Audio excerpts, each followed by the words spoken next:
وقال لهم نبيهم إن آية ملكه أن يأتيكم التابوت فيه سكينة من ربكم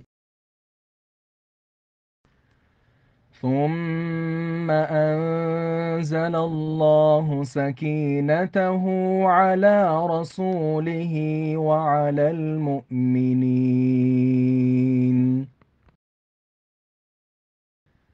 إذ يقول لصاحبه لا تحزن إن الله معنا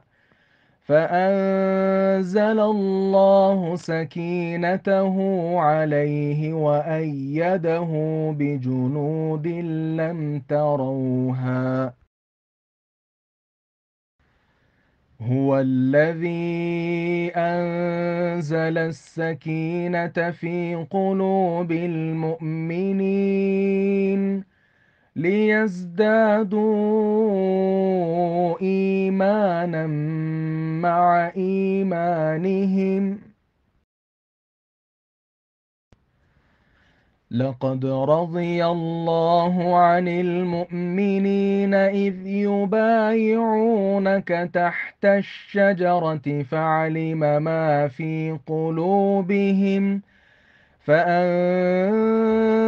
السكينة عليهم وأثابهم فتحا قريبا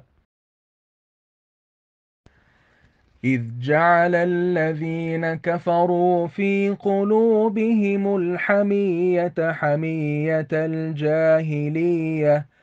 فأنزل الله سكينته على رسوله وعلى المؤمنين وألزمهم كلمة التقوى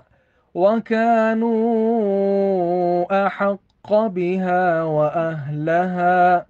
وكان الله بكل شيء عليما